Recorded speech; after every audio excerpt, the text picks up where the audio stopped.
Hello everyone, welcome back to the HP channel. तो जैसा कि हमने लास्ट टाइम डिस्कस किया था सोशल स्ट्रैटिफिकेशन के बारे में, तो आज हम करेंगे forms and bases of social stratification. Again मैं आपको रिकॉल करा दूं कि ये BHU एमएड के सिलेबस का 201 पेपर सोशियोलॉजी का जो है उसका हम नेक्स्ट जो बुलेट है वो कवर कर रहे हैं आज के इस सेशन में। अगर आपको कोई भी चीज़ नहीं समझ में आई हो पिछले वीडियो से तो आप मुझे कमेंट सेक्शन में ज़रूर बताएं। तो चलिए आज की वीडियो शुरू करते हैं, forms and bases of social stratification. तो देखिए, लास्ट टाइम मैंने आपको सोशल स्ट्रैटिफिकेशन के बारे में जब बताया था, देखिए स्ट्रैटिफिकेशन का मीनिंग ही होता है हिंदी में स्तरीकरण करना। तो स्तरीकरण का मतलब लेयर्स बनाना होता है। अब मैंने आपको एक एग्जांपल दिया था कि क्लास स्ट्रैटिफिकेशन कैसे होता है, क्लास के बेसिस पे स्ट्रैटिफिकेशन कैसे होता है। तो जो उनके फॉर्म्स हैं या फिर आप टाइप्स कह लो, वो क्या होंगे, वही स्ट्रैटिफिकेशन के टाइप्स हो जाएंगे। या तो आप टाइप्स कह लो उसको या तो फॉर्म्स कह लो। तो इसमें मेनली ये 6 आते हैं, जिसमें आपका क्लास स्ट्रैटिफिकेशन है, कास्ट स्ट्रैटिफिकेशन है, स्टेट स्ट्रैटिफिकेशन है, जेंडर स्ट्रैटिफिकेशन है, रेशियल एंड एथनिक स्ट्रैटिफिकेशन है, डिसेबिलिटी स्ट्रैटिफिकेशन है। तो वन बाय वन हम सबको कवर करेंगे। एक बार फिर से आप देख लीजिए, क्लास मैंने आपको बताया हुआ था ऑलरेडी। कास्ट जो जाति के बेसिस पे हो, estate, gender, racial and ethnic stratification और डिसेबिलिटी स्ट्रैटिफिकेशन। तो अब हम वन बाय वन कवर करेंगे आगे, ठीक है। चलिए आते हैं। सबसे पहला है क्लास स्ट्रैटिफिकेशन। तो class stratification is one of the most prevalent forms of social stratification. It categorizes individuals based on their socio-economic status, including factors such as occupation, income and wealth. तो देखिए, क्लास स्ट्रैटिफिकेशन के बारे में मैंने आपको कल बताया था। कल की वीडियो या प्रीवियस वीडियो में आपने देखा होगा कि मैंने कहा था वर्ग के बेसिस पे कि हमारे सोसाइटी में कौन सा वर्ग रहता है, कौन सा नहीं रहता है, उसके बेसिस पे हमने बताया था कि स्ट्रैटिफिकेशन किया जाता है। तो उसमें इंडिविजुअल को किस नॉर्म्स के बेसिस पे कैटेगराइज किया जाता है। तो एक तो आपकी हो गई socio economic status. Socio economic status मतलब कि किसी भी व्यक्ति का आर्थिक जो स्थिति है, आर्थिक जो स्टैंड उसका है समाज में, सोसाइटी में, उसके बेसिस पे हम एक करते हैं। दूसरा उसका ऑक्यूपेशन क्या है, यानी वो कहाँ काम करता है, क्या काम करता है, एक ये हो जाएगा। तीसरी उसकी इनकम, कितनी उसकी इनकम है, कितना कमाता है, क्या उसकी सैलरी है, वो भी एक समाज में उसका स्तर बनाएगी। और वेल्थ, कितनी संपत्ति उसने इकट्ठा कर रखी है, ये भी उसका एक स्ट्रैटिफिकेशन बताएगा क्लास का, ठीक है। तो class stratification ऑफनली involves divisions into upper class, middle class and lower class. तो ये जो आपका क्लास स्ट्रैटिफिकेशन होता है, बेसिकली यही आपके सोशल इकोनॉमिक स्टेटस के बेसिस पे, ऑक्यूपेशन, इनकम और वेल्थ के बेसिस पे डिवाइड किया जाता है क्लास को। और वो तभी जा कर के बनता है कि हाँ, ये एक मिडिल क्लास का आदमी है, इसके पास इतने पैसे हैं। तो जो उससे नीचे हैं वो आपके लोअर क्लास के हो गए, ठीक है। और हायर अपर क्लास के जो होंगे उनके पास उनके संसाधनों के बेसिस पे हम मतलब डिसाइड करते हैं। और ये क्या आता है, अपॉर्चुनिटीज़ जो हैं क्या है, with different access to resources and opportunities. तो ये सारी तरीके हैं, ठीक है, जिसमें हम कैसे एक्सेस कर सकते हैं जो भी संसाधन उपलब्ध कराए गए हैं उनके बेसिस पे, ठीक है। तो आई होप आपको क्लास स्ट्रैटिफिकेशन अब अच्छे से समझ में आ गया होगा। हम नेक्स्ट की तरफ मूव करते हैं, जो कि है हमारा कास्ट स्ट्रैटिफिकेशन। अब देखिए, कास्ट स्ट्रैटिफिकेशन, इसको हम जातीय स्तरीकरण भी बोलते हैं, ठीक है। तो क्या कह रहे हैं, class stratification is a form of social stratification based on hereditary social groups or castes into which individuals are born and typically remain throughout their lives, ठीक है। आप देखो, आपका जन्म जब होता है तभी समाज आपको एक वर्ग में जाति के हिसाब से आपका स्तरीकरण कर दिया जाता है। आप सामान्य वर्ग में पैदा हुए हैं, आप पिछड़े वर्ग में पैदा हुए हैं, आप मतलब आपको पता होगा कैटेगरीज कैसे बटी हुई हैं। जनरल हो गया, ओबीसी हो गया, एससी हो गए, एसटीज़ हो गए, माइनॉरिटीज़ हो गए, ठीक है। तो इस बेसिस पे जो कास्ट का स्ट्रैटिफिकेशन होता है, यहाँ जो स्ट्रैटिफिकेशन होता है उसमें बेसिकली आपको क्या है कि आपको कास्ट के बेसिस पे स्ट्रैटिफाई कर दिया गया तभी जब आप पैदा होते हो, और उसी को आप थ्रू आउट अपनी पूरी होल लाइफ की जर्नी में लेकर के साथ में चलते हो, ठीक है। Caste stratification is associated with assigned social roles, restrictions on occupations and marriage and limited social mobility. It is commonly found in traditional societies, particularly in parts of India.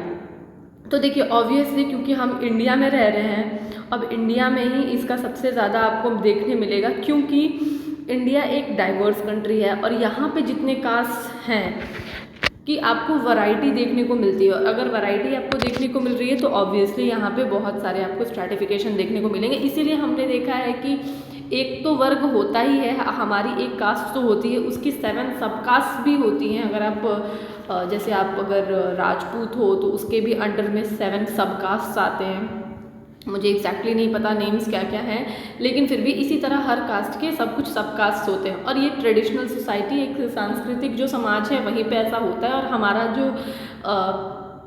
India है वो बहुत एनरिच्ड है अपनी culture को लेकर के, तो यहाँ पे कास्ट का स्ट्रैटिफिकेशन आपको बहुत देखने को मिलता है। अगला है ई स्टेट स्ट्रैटिफिकेशन। ई स्टेट स्ट्रैटिफिकेशन, सबसे पहले तो ई स्टेट का मतलब हम समझ लेते हैं। ई स्टेट का मतलब होता है संपत्ति, यानी किसके पास कितना धन है, कितनी संपत्ति है, इसको हम एसेट कह सकते हैं। जिसने अपनी एसेट के रूप में अपनी संपत्ति रखी हुई है उसके बेसिस पे कैसे स्ट्रैटिफिकेशन होता है, ठीक है। तो ये कह रहा है estate stratification refers to divisions और hierarchies based on membership in different social estate historically prominent in feudal societies. The East is typically encompasses the clergy, यानी religious leaders, nobility, the aristocracy, and commoners, the peasantry. Each state has distinct rights, privileges, and roles. देखिए, E state stratification refers to division or hierarchies based on membership in different social E state.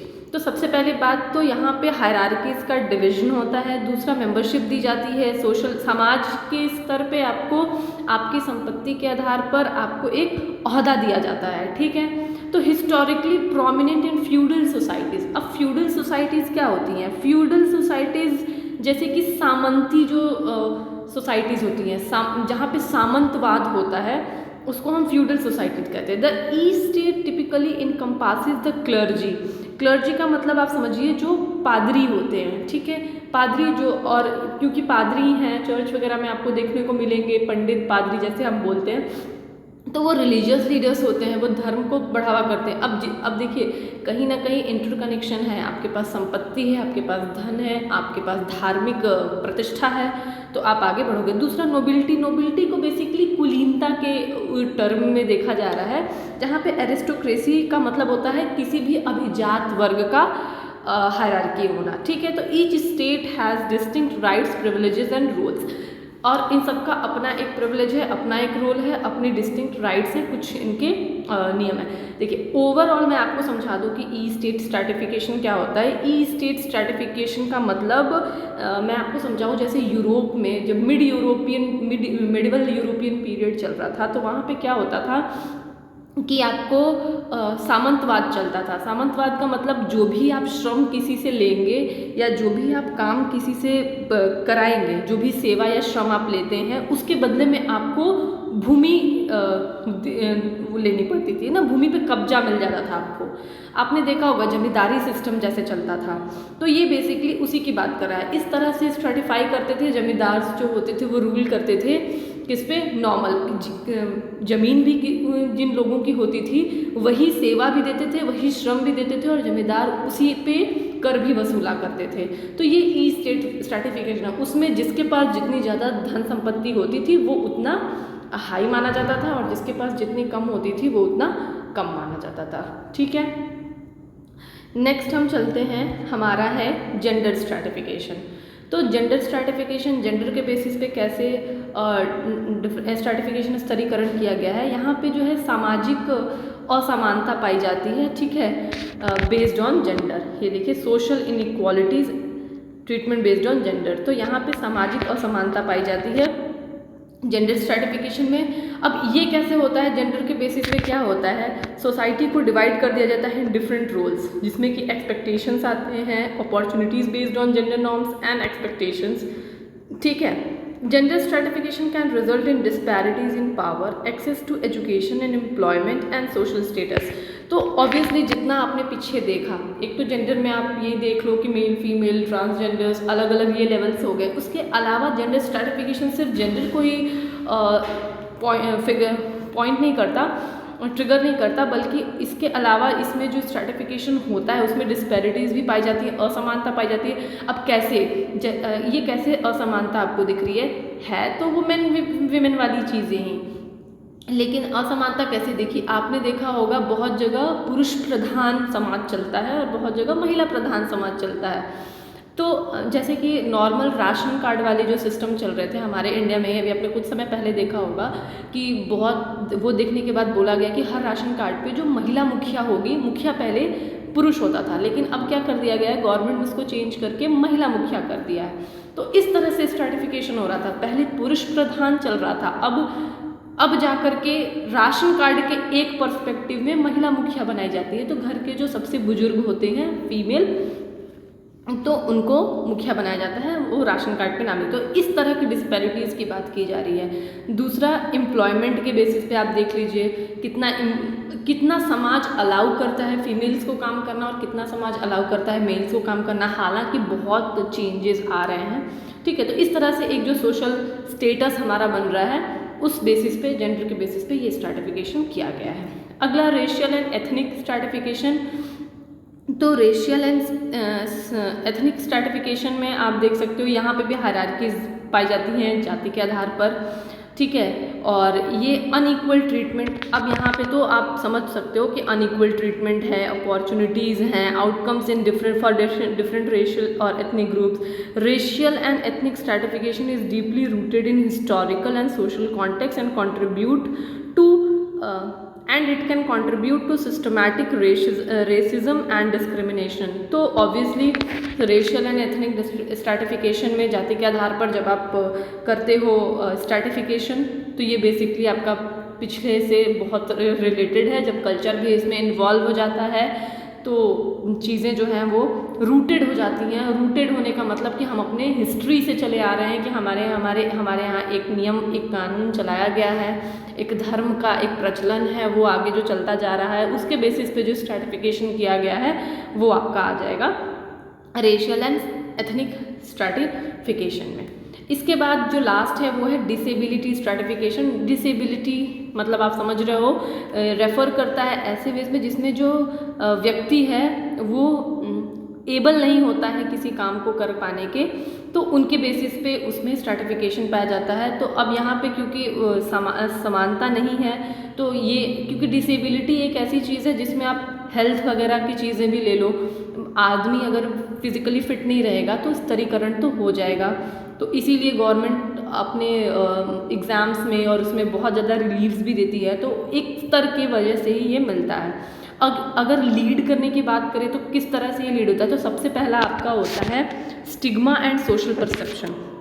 Stigma का मतलब होता है कलंक। अगर आप उनको बहुत हीन भावना से देखोगे तो एक स्ट्रैटिफिकेशन ऑलरेडी बन जाएगा, क्योंकि आप जज कर दे रहे हो एबिलिटी, एक फिजिकल डिसेबिलिटी होने के बावजूद, किसी भी तरह की डिसेबिलिटी हो सकती है, मैं एक एग्जांपल ले रही हूँ, अगर फिजिकल डिसेबिलिटी होने के बावजूद आप उसके माइंड पे अगर आप वो करो, आंसर करो कि नहीं ही और she is not able to do that work, तो आप यहाँ पे गलत हो जाओगे। तो इसीलिए यहाँ पे एक सोशल परसेप्शन जो बन जाता है वो कहीं ना कहीं लैक करता है, तो यहाँ पे डिसेबिलिटी के बेसिस पे भी स्ट्रैटिफिकेशन पाया जाता है। दूसरा है हमारा एक्सेस टू एजुकेशन।